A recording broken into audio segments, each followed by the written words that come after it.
Hello everybody. This is lesson 3 of the lecture International Capital Markets. I will discuss slide 48 to 73 of chapter 1, How Capital Markets Work. As we worked out in the last lesson, people usually do not like investment risk. So the question is, what can we do to reduce investment risk? As we will see, financial markets offer a possibility to eliminate risk. Hedging. I'm sure you have heard the word before. The following tables illustrate the principle of hedging based on a simplified numerical example. This numerical example is simplified in order to show the basic mechanism. Let's assume that there are only 3 states of the world possible: cloudy, sunny and rainy, which realize with the same probability of 1/3. Let's assume furthermore that we have 2 stock companies, the Raincoat Corporation and Sunglasses International. The total return of an investment in one of their shares is given by the numbers in the rows below the 3 states of the world. Here and here. So if the weather is cloudy, Raincoat Corporation will provide a total return of €13, while Sunglasses International will provide a loss of -€3. If the weather is sunny, Raincoat Corporation will provide a return of -€15, while Sunglasses International will provide a return of €25. In the 5th column of the table,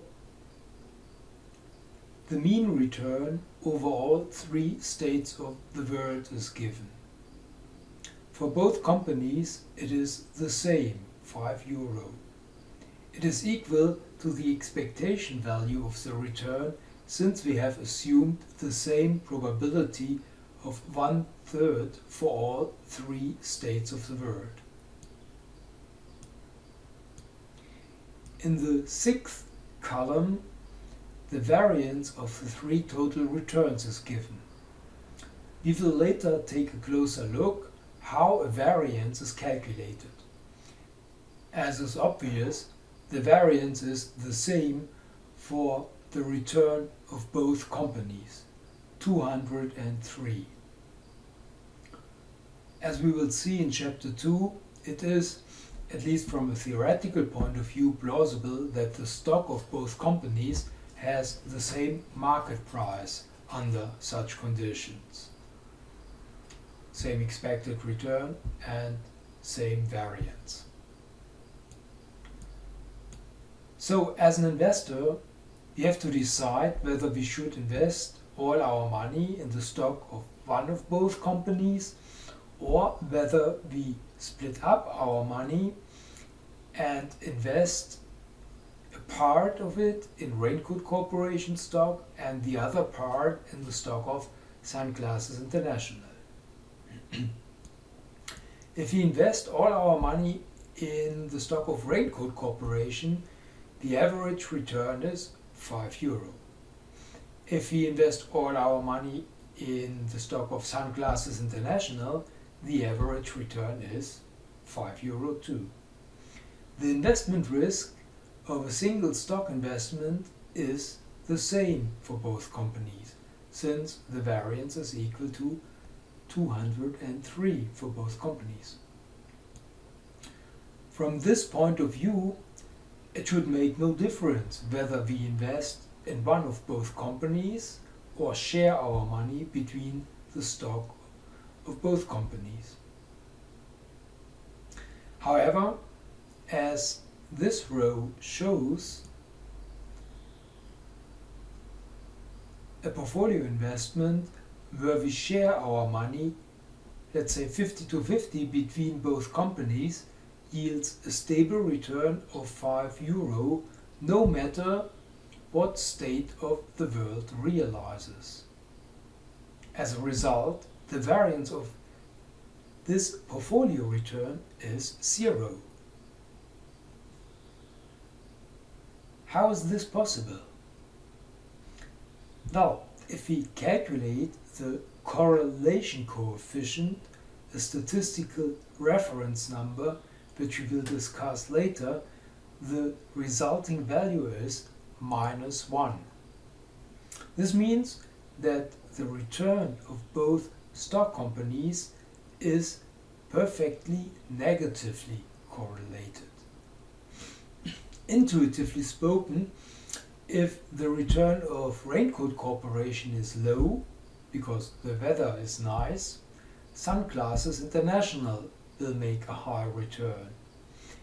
If the return of Sunglasses International is low, because the weather is bad, Raincoat Corporation will make a high return.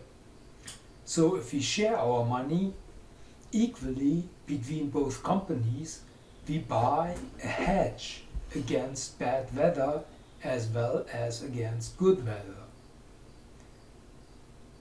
If you are risk averse, you should therefore prefer a portfolio investment in this case. You would have the same expected return of €5, but a risk of 0, since the return is always the same no matter what state the world chooses, cloudy, sunny or rainy, such that the variance is 0, which is significantly lower than the variance of a single stock investment of 203.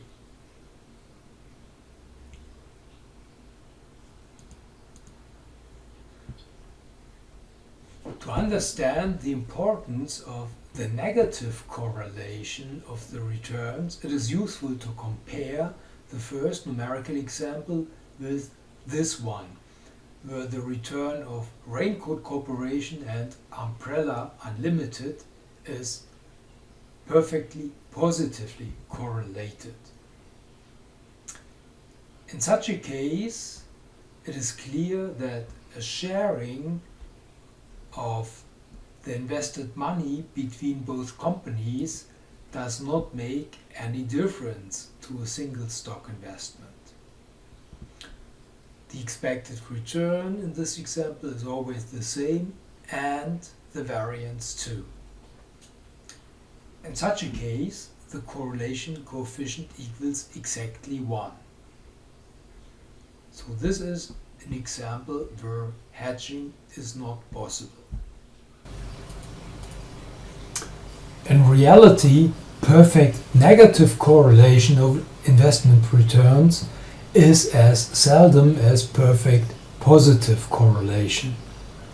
Typically, the return of most stock companies is positively correlated, but not perfectly positive. So, the correlation coefficient of the returns lies typically somewhere between 0 and 1. This is also the case in this example, where the correlation coefficient equals 0.7. Intuitively, you might expect that in case of a positive correlation larger than 0, a hedging of risk might not be possible. Since the expectation value of the return of Raincoat Corporation is identical with the return of United Steel, but the variance of the return of Raincoat Corporation is smaller, 170 instead of 198, a single stock investment in the stock of Raincoat Corporation might be the best combination of return and risk you can get. However, this intuition is wrong, as the numerical example in this table shows. A portfolio investment where you share your money 50-50 over both companies yields the same expected return as a single stock investment, 2.3 euro. However, the variance is smaller than the smallest variance of a single stock investment. Portfolio variance is 155 compared to the smallest variance of a single stock investment of 170. So if you are risk averse, the investment in the portfolio would be the only rational option. The fact that a combination of two investments in a portfolio can yield a lower variance than the lowest variance of the two single investments is sometimes called the miracle of hedging. As mentioned, in the real world, perfect hedges are as rare as no hedges. Normal hedges are the rule, fortunately, so that investing in portfolios generally makes more sense than investing in a single stock. Why are stocks so often imperfect hedges? Well, there is an economic explanation for this. First, on one hand, there are a lot of economic factors that affect all stocks in the same way, causing a positive correlation of returns. For example, the business cycle, shocks to the prices of raw materials, changes of wages in an economy, or government tax reforms. They typically hit the profitability of stock companies in the same way. So there's a positive correlation of the returns. On the other hand, every firm has also its own market segments, and these segments often react in a different way to all these common factors. For example, a discounter like German Aldi profits from high consumer confidence in a business cycle upswing, as well as a luxury store like KaDeWe in Berlin, but suffers less from a recession than a luxury store because of its cheaper range of goods, which makes it more attractive in a recession to lower income households. Okay, we will come back to numerical examples. Now let's first have a look how we calculate the variance, the covariance and the correlation coefficient, because we have seen in our numerical examples that these statistical key figures are quite useful.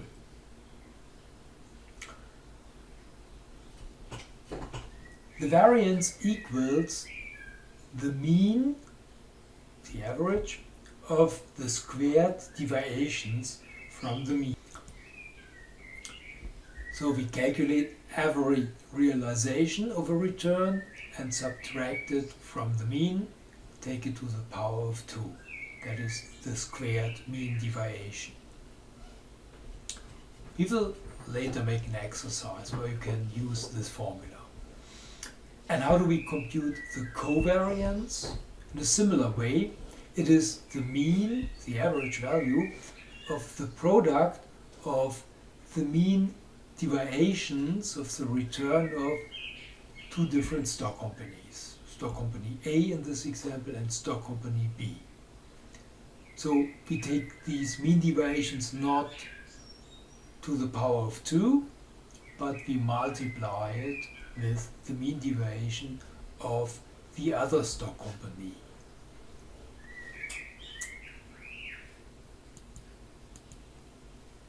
And now, where we have defined the calculation of covariance and variance, we are able to calculate the correlation coefficient that we have used in the numerical examples. To do this, we take simply the covariance of the return of two stock companies, stock A and stock B, and divide it over the variance of stock A times the variance of stock B, and from this product we extract the first root. So this is the same as if we take the covariance of the return of both stock companies and divide it over the standard deviation of the return of stock company A and the return of stock company B. Okay, this is the definition. Now a couple of simplified numerical time series that helps you to get a feeling for the numbers. This time series is clearly perfectly negatively correlated. So in the year 2002, Raincoat Corporation had a positive return of 1, while sunglasses had a negative return of 1, and in the year 2003 just the opposite is the case. And this goes on until the last year. So if you apply the formula for the correlation coefficient we have just used to these two time series, you find that the value of the correlation coefficient is exactly -1. In this example, the return of the two stock companies is perfectly positively correlated. In the year 2002, both have a positive return of 1. In the year 2003, both have a negative return of 1. And so on until the last year of this time series. If you apply again the formula for the correlation coefficient, you will get a number of exactly +1. And now a little bit more interesting. I have created a mixed example. In this example, in the first year, second year, third year, and fourth year, we have a perfect positive correlation. And in the last 2 years, we have a perfect negative correlation of the returns. In this case, the correlation coefficient is positive, caused by the first 4 years, but smaller than 1, because in the last 2 years, we had a perfect negative correlation. Okay. Now it's up to you. You can now use the formulas we have just explained to the following exercise. As a portfolio manager, you have to decide whether to invest in a single stock or in a portfolio in the following example. What would you recommend?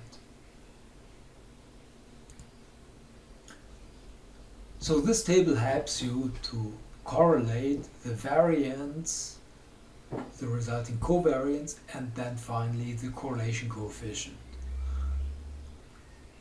You have here in this row the yearly return of Penny Lane Corporation, and in this row the yearly return of Galapagos International. And now you first calculate the variance, and then covariance, and then the correlation coefficient. the table helps you a little bit to do this.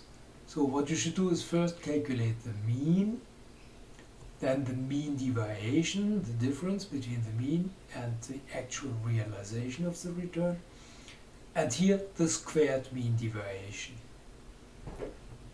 And then you should be able to calculate the variance. The variance is the mean of the square mean deviation. You find again verbal definition of the formulas here in these last 3 rows of the table. Then you have to do the same for Galapagos International, and then you should apply the formula for the covariance and finally calculate the correlation coefficient. In this row you can calculate the variance of a portfolio where you invest 50% of your money in PennyLane Corporation and 50% of your money in Galapagos International. And then of course you can also take a look what the variance is and compare the variance with a single stock investment. You find the solution to this exercise in the Excel tables with the name exercise Hedge 1 below this video presentation.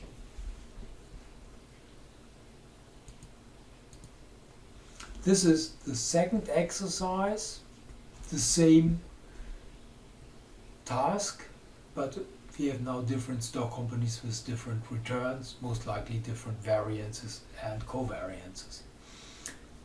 Here again, you find the solution in the Excel table with the name exercise Hedge 2 below this video presentation.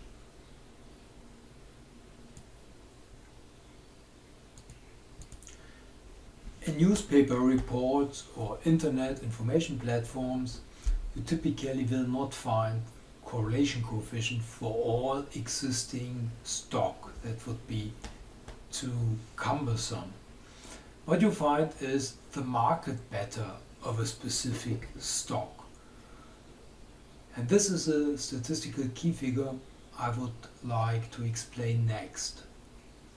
The market beta measures the correlation between the return of a specific stock and the average return of the whole stock market.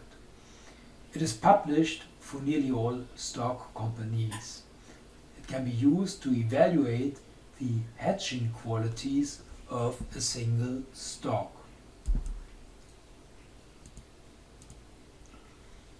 As already seen, it is almost impossible to find perfectly negatively correlated stocks, so that all portfolios end up with a risk that cannot be eliminated. This risk is called the market risk. The market risk is measured by the variance of the average return of the market portfolio, which means the risk that cannot be eliminated by investing in the market portfolio. The tendency of the return of a stock to move with the average return of the market portfolio is what we call the market beta. This is the formula for the market beta. So we take the covariance between the average return of the market portfolio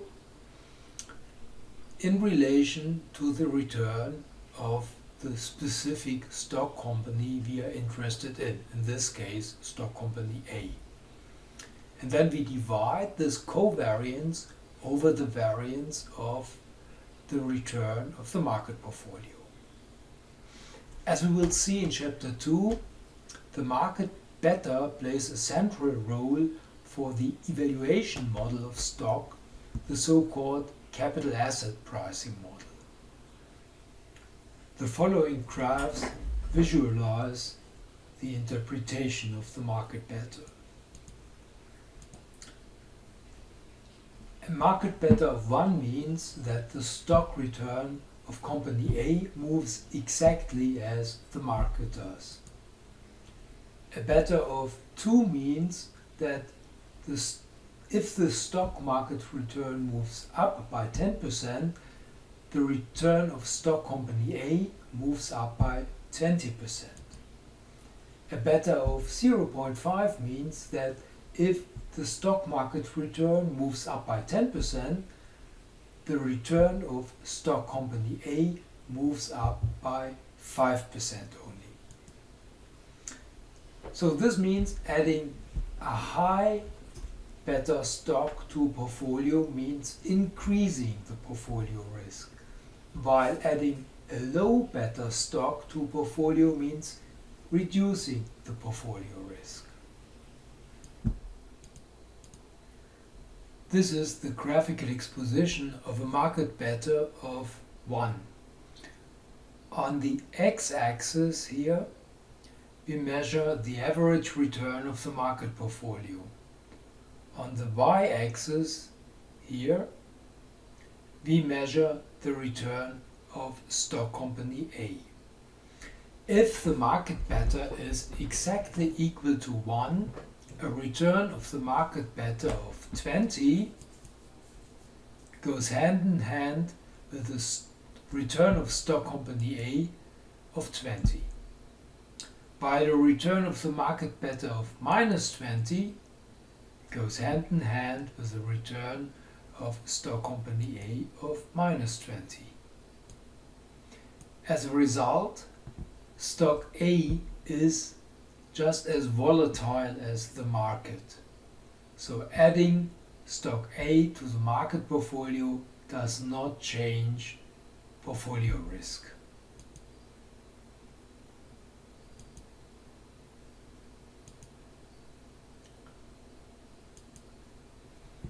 This is the graphical exposition of a market beta of 0.5. If the market beta is exactly equal to 0.5, a return of the market of 20 goes hand in hand with the stock return of company A of 10 only. While a return of the market of minus 20 goes hand in hand with a return of stock company A of minus 10. As a result, stock A is less volatile than the market. So adding stock A to the market portfolio does reduce the portfolio risk.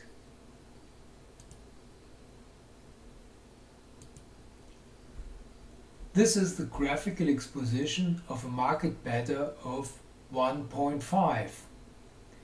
If the market beta is exactly equal to 1.5, a return of the market of 20 goes hand in hand with the stock return of company A of 30, while a return of the market of minus 20 goes hand in hand with the stock return of company A of minus 30. As a result, stock A is more volatile than the market. So adding stock A to the market portfolio does increase the portfolio risk.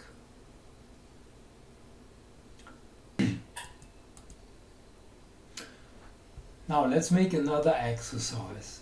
Read this text and try to figure out whether the market beta of McDonald's stock is larger or smaller than 1. So stop the presentation and make a guess. And then we will discuss what this interview and the information given in the interview means with respect to the market beta of McDonald's.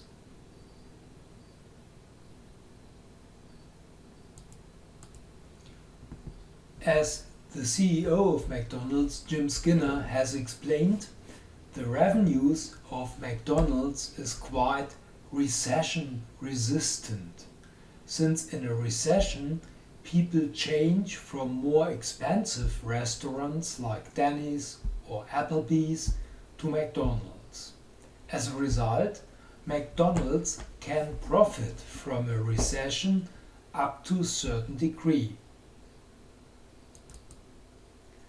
As this diagram shows, the price of a McDonald's stock performed much better during the subprime crisis, the red line here,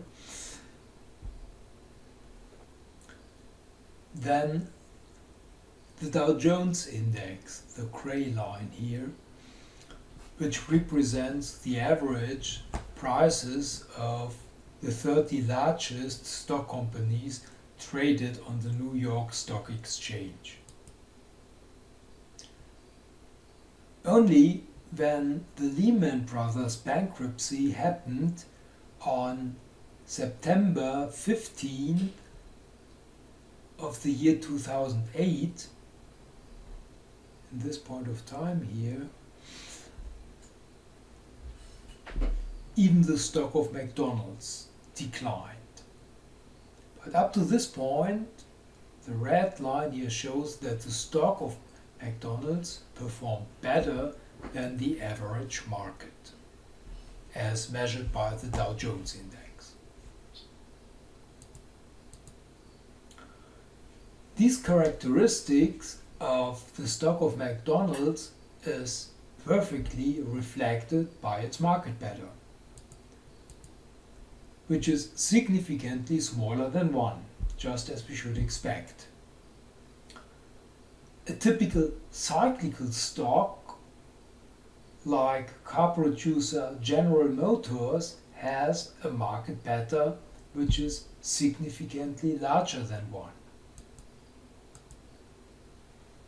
So, if you add McDonald's to your stock portfolio, it should reduce the risk. If you add General Motors, it should increase the risk. So much for this lesson.